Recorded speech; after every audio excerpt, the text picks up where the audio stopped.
और इस सवाल का जवाब राष्ट्रीय जनता दल जब जब खोज रही है तब तब उसे याद तेजस्वी यादव को फुसला रहे हैं। और तेजस्वी यादव तो फुसल भी जाते। और सबसे बड़ा बूढ़ा सुगा तो आपके जगदानंद सिंह। उनका सीधा फरमान था कि दो चीजें हमें चाहिए जी। एक तो हमें गृह मंत्रालय चाहिए और दूसरा सीएम की कुर्सी चाहिए। नमस्कार, भारत लाइव देख रहे हैं आप और ये रातों रात है जहां हम बिहार की सियासत से जुड़ी हुई घटनाओं पर चर्चा करते हैं। ऐसे ही कई खबरों के साथ हाजिर है आपके सामने, विस्तार से चर्चा करेंगे बाबा के साथ। और पहली खबर की तरफ चलते हैं जिसमें तेजस्वी का फाइनल अल्टीमेटम है। नीतीश कुमार को जल्दी फैसला करना होगा। बाबा, तेजस्वी ने तो कई बार नीतीश कुमार को लेकर बातें कही हैं, लेकिन जगदानंद सिंह बयान दे रहे हैं और नेता बयान दे रहे हैं, तो हम लोग मानेंगे कि तेजस्वी ही दे रहे हैं। क्या आखिरी फैसला की बात चल रही है? अल्टीमेटम दे दिया गया है नीतीश कुमार को। सबसे पहले तो ये बताना चाहूँगा कि नीतीश कुमार और तेजस्वी यादव जब जब साथ रहे हैं और जब जब नीतीश कुमार ने तेजस्वी यादव को बताया है कि अब इन्हीं लोगों को संभालना है, तो तेजस्वी यादव के चेहरे का भाव और उनका रिएक्शन आपने देखा हो, बदल जाता है। वो सीधे तौर पे न तो उसमें हाँ कहते हैं और न कहते, कंफ्यूजन है बिल्कुल। वह वहाँ खड़े रहते हैं, सिर्फ मुस्कुरा देते हैं जी। अब स्थिति यह है कि नीतीश कुमार ने देखा कि जब इनका कोई रिएक्शन नहीं आ रहा है तो इनको क्यों ना मुख्यमंत्री का उम्मीदवार घोषित कर दिया जाए जी। 2025 के लिए घोषित कर दिया। लेकिन क्या 2025 में मुख्यमंत्री बनने के लिए नीतीश कुमार की जरूरत तेजस्वी यादव को है? ये बड़ा सवाल अभी तो नहीं लग रहा है। और इस सवाल का जवाब राष्ट्रीय जनता दल जब जब खोज रही है तब तब उसे याद आ रहा है 2020 का चुनाव जी, जिसमें उसने आरोप लगाया था कि नीतीश कुमार ने लगभग 1 दर्जन सीटों पर जबरदस्ती हरवाया है। मैंने कल ही एक खबर किया था, जिस खबर में मैंने आंकड़ों का हवाला देते हुए ये बात बताया था। और आपको याद होगा कि मैं कई बार इस बात को बोल चुका हूँ जी कि नीतीश कुमार तेजस्वी यादव को फुसला रहे हैं। और तेजस्वी यादव तो फुसल भी जाते हैं जी, लेकिन बूढ़ा घोड़ा पोस मानता है। बूढ़ा कहा जाता है, हाँ बिल्कुल, कहा जाता है बूढ़ा सुगा पोस नहीं मानता है जी। और सबसे बड़ा बूढ़ा सुगा तो आपके जगदानंद सिंह जी। जगदानंद सिंह तब से ही विद्रोह कर रहे हैं जब से ये सरकार बनी है और दोनों साथ आए हैं। उनका सीधा फरमान था कि दो चीजें हमें चाहिए जी। एक तो हमें गृह मंत्रालय चाहिए और दूसरा सीएम की कुर्सी चाहिए। दोनों में ही वो पिछड़ गए। तेजस्वी यादव ने हालांकि डिसीजन लिया, क्या सोच करके डिसीजन लिया, लेकिन एक बात तो जरूर है कि उन्होंने कुछ समय के लिए अपने नेताओं को बांध के जरूर रखा कि सत्ता में वो आ गए। लेकिन अब जो है वही उल्टा पड़ता नजर उनका आ रहा है। और सबसे बड़ी बात है कि तेजस्वी यादव ने अल्टीमेटम दिया है सिर्फ मुख्यमंत्री को नहीं लेकर के। जो तेजस्वी यादव का वोट बैंक बिगड़ रहा है उसको लेकर के उनकी चिंताएं बढ़ गई हैं। यही कारण है कि नीतीश कुमार को उन्होंने फाइनल अल्टीमेटम दे दिया है कि आपको करना है जल्दी करिए। हाँ, आपके फैसले को बदलना होगा और फैसला नहीं बदलेंगे, क्योंकि कुर्नी का आप रिजल्ट देखिए ना भाई। कुर्नी में इतना मजबूत समीकरण MY लवकुश, उसके बाद भी आप फिसड्डी साबित होते हैं। बात की जाए बाबा तो जदयू के 2 नेता आपस में भिड़ गए हैं, और वो भी राजद नेता के लिए, तेजस्वी के लिए। शराब प्रकरण आपको पता ही होगा, दर्शकों को पता होगा कैसे अब्दुल बारी सिद्दीकी के बयान के बाद विजेंद्र यादव ने बयान दिया और निखिल मंडल ने विजेंद्र यादव के बयान को काट दिया। मतलब उन्होंने समर्थन किया है देश में उन लोगों का, या ऐसे कह सकते हैं भारतीय जनता पार्टी का समर्थन कर दिया जब वो भाजपा का विरोध कर रहे हैं। तो आपको क्या लगता है? देखिए, आप जिस मिट्टी में रहते हैं, जिस धरती पर रहते हैं, इस दुनिया में आप देख लीजिए तो सबसे अधिक मुस्लिम कंट्री है जी। क्या वहाँ नियम कानून बदले हैं? क्या वो हिंदुओं के लिए या गैर उस देश से बाहर से आने वाले लोगों के लिए अपने नियमों में परिवर्तन करते हैं? गैर मुस्लिम। मैं बहुत अपने करीबियों को जानता हूँ जो मुस्लिम कंट्री में रहते हैं और वहाँ उनके नियमों को फॉलो करते हैं आप जी। लेकिन जो हिंदुस्तान है इसके इतना सहिष्णु, सभी लोग अपना अपना बिल्कुल, यहाँ सर्वधर्म समभाव की बात होती है। इतनी सहिष्णुता लोगों में है कि आप किसी भी धर्म को, आप देखिए ना, क्या हम लोग होली में एक दूसरे से नहीं मिलते हैं? छठ में मुस्लिम नहीं उसमें योगदान करते हैं। आप उठा के देखिए ना कि ईद में हम लोग सेवई खाने नहीं जाते हैं जी। हम लोग चर्च में जाते हैं कि नहीं जाते हैं? हम लोग मजार पे हाथ जोड़ते हैं कि नहीं जोड़ते हैं? सारी चीज़ें हम लोग करते हैं। लेकिन जिन लोगों ने इस देश के संविधान में अपना योगदान दिया हो और वो यदि कहें कि इस देश में रहना मुश्किल हो जाएगा, हम अपनी पीढ़ियों को आने नहीं देंगे, तो इसका सीधा मतलब है कि आप देश के लोगों में डर पैदा कर रहे हैं जी। और ये डर अकारण डर है।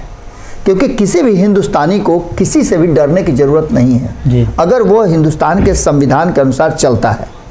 इन सारी बातों को लेकर के अगर निखिल मंडल ये बात कहते हैं जी और विजेंद्र यादव उनका समर्थन करते हैं तो निश्चित रूप से नीतीश कुमार को इस पर एक्शन लेना चाहिए। जी जी। नीतीश कुमार भी एक राज्य के सत्ता के मुखिया हैं। जी। अगर ऐसा है तो आप उसी भारतीय जनता पार्टी के साथ क्यों थे? और विजेंद्र यादव को जवाब देना चाहिए कि जिस भारतीय जनता पार्टी के साथ आप 4 महीना से ना लगे हुए हैं जी। जी 3-4 साल से तो साथ में, लेकिन 5 साल आप समझिए ना कि 17 सालों से आप साथ में हैं और इन 17 सालों में आपको कभी नहीं लगा? क्या इससे पहले लोगों ने नहीं कहा है? मुझे तो याद आ रहा है कि अब्दुल हामिद जो है उन्होंने कहा था, हामिद अंसारी उपराष्ट्रपति थे, माफ कीजिएगा, हामिद अंसारी ने इस बात को कहा था। उसके साथ साथ कई फिल्मी दुनिया के कलाकार हैं, उन्होंने भी ये बातें कही है। तब आप कहाँ थे? तब आप भारतीय जनता पार्टी की गोद में बैठे हुए थे। आपने तब क्यों नहीं विरोध किया, समर्थन किया? आपको करना चाहिए था ना। आज आप समर्थन कर रहे हैं, कल आप विरोध कर रहे थे, उनके जो बयान थे उस बयान पर आप संसद में हंगामा कर रहे थे और भारतीय जनता पार्टी के साथ खड़े थे। इसका सीधा मतलब है कि आप सत्ता के साथ और सत्ता के लिए किसी भी तरह का कोई समझौता कर सकते हैं। निखिल मंडल को मैं इसके लिए शाबाशी दूंगा कि उन्होंने इस देश के संविधान और देश के माहौल को लेकर के जो बातें कही है उस बात को कहीं ना कहीं सही ठहराया जा सकता है। हम भी इस देश के नागरिक हैं। आतंकवाद है, आतंकवादी का कोई जात नहीं होता है। आपने देखा होगा कि आतंकवाद को लेकर के दुनिया कितना परेशान है। इन सारी बातों को आप क्यों नहीं सोचते हैं? और अगर रहा सवाल तो क्या अपने लोगों से ही डर रहे हैं? जी। अब्दुल बारी सिद्दीकी क्या अपने लोगों से डर रहे हैं? सरकार निश्चित रूप से सरकार एक अलग तरह का काम कर रही है, एक अलग तरह का फैसला कर रही है और इस देश को कई बार आप देखें ना, 2019 में सरकार 2014 से ज़्यादा भारतीय जनता पार्टी मत लेकर के आई, सीट लेकर के आई। इसके पीछे कहीं ना कहीं इस देश के लोग न थे जी। आपको एक भी सीटें नहीं आई, वहीं एकमात्र मुस्लिम जीत करके 40 में से 39 सीट दिया और एक मुस्लिम जीत करके आया। आपको देखना चाहिए कि यहाँ सभी के लिए बराबर बराबर स्थान है। इस देश ने कई लोगों को कई पद दिए हैं, कई उच्च पद मिला है, उसके बाद भी आप इस देश को बताते हैं कि रहने के लायक नहीं है। तो निश्चित रूप से इस पर अगर कोई मुखर होकर बोलता है, और मैं इस बात को कहूँगा सनी कि जदयू के और भी नेताओं से आप बात करें ना। अब विजेंद्र यादव शायद हो सकता है कि नीतीश कुमार उम्र के पड़ाव पर हैं, इसलिए उनको समझ में नहीं आ रही वो बातें जी जी, क्योंकि अब तो देख रहे हैं कि हमारी तो कोई आवश्यकता है नहीं, हमारी पीढ़ी आने वाली है, अंतिम समय तक कब्र में पैर लटका हुआ है, आप मंत्रालय संभाले हुए हैं जी जी। ये सब बातें तो नजर आती हैं, लेकिन सबसे बड़ी बात है कि जदयू के अन्य नेताओं से बात करें। जिस तरह से निखिल मंडल ने कहा है उस तरह से जदयू के कई नेताओं का विचार है, कई लोगों से हमारी बातचीत होती रहती है और इस बात को लेकर के लोगों में अब कहीं ना कहीं आक्रोश भी है कि इस तरह की बातें नहीं होनी चाहिए इस देश में जी। आरजेडी का नया पैतरा शुरू हो चुका है, दिल्ली नीतीश नहीं जा पाएंगे। इतना तो आप समझ लीजिए कि एक तरफ लालू प्रसाद का स्वस्थ होना, धीरे धीरे उनका स्वस्थ होना एक अच्छी खबर है, खास करके राष्ट्रीय जनता दल के लिए और महागठबंधन के लिए भी, क्योंकि आपको याद होगा कि 2014 का चुनाव हो, 2019 का चुनाव हो, 2020 का चुनाव हो, इन सारे चुनाव में कहीं ना कहीं महागठबंधन के नेता लालू प्रसाद के पास जा करके और वहां सारे डिस्कस किया करते थे।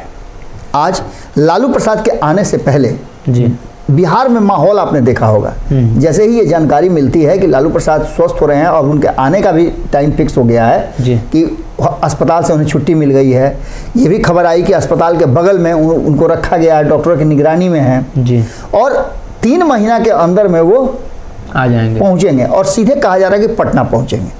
तो पटना पहुंचने से पहले जो तैयारियां चल रही हैं, और जिस तरह से आपने देखा होगा कि तेजस्वी यादव लगातार मीटिंग कर रहे हैं, अपने विधायकों को तैयार कर रहे हैं कि किसी भी परिस्थिति से निपटने के लिए आप लोग तैयार रहिए, इसका सीधा मतलब है कि कहीं ना कहीं जो कुढ़नी के चुनाव का परिणाम आया वो तेजस्वी यादव को डरा रहा है जी, कि ऐसा ना हो कि 2024 में पिछली बार महागठबंधन के ही साथ चुनाव लड़ करके इतना सब होने के बाद भी एक भी सीट नहीं जीत पाए, और ये पहली बार शायद हुआ था। राष्ट्रीय जनता दल के लिए इससे बड़ी बात कोई नहीं हो सकती है कि लालू प्रसाद की अनुपस्थिति में तेजस्वी यादव ने एक भी सीट नहीं लाया, ये उन पर कहीं ना कहीं ग्रहण लगा हुआ है। अब नीतीश कुमार के साथ, जिस तरह से नीतीश कुमार के साथ आने के बाद 3 में से 2 मैच हार गए, एक मैच किसी तरह से लड़ते बुड़ते जीते जी जी, तो उसमें भी कहा जा रहा है कि उनकी कोई योग्यता नहीं थी, वो मास्टर ब्लास्टर प्लेयर ही था जो अकेले दम पर मैच को जिता के ले गया।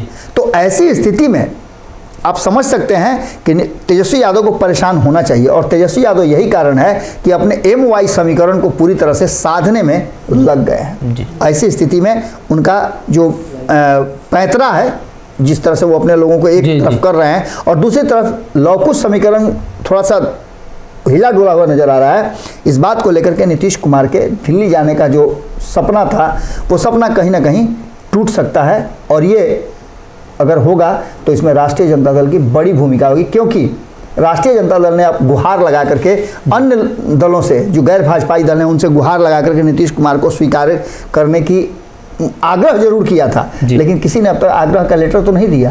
अब देखिए केसीआर आकर के यहाँ चले गए, उसके बाद अब देख लीजिए कि कांग्रेस ने कोई भाव नहीं दिया।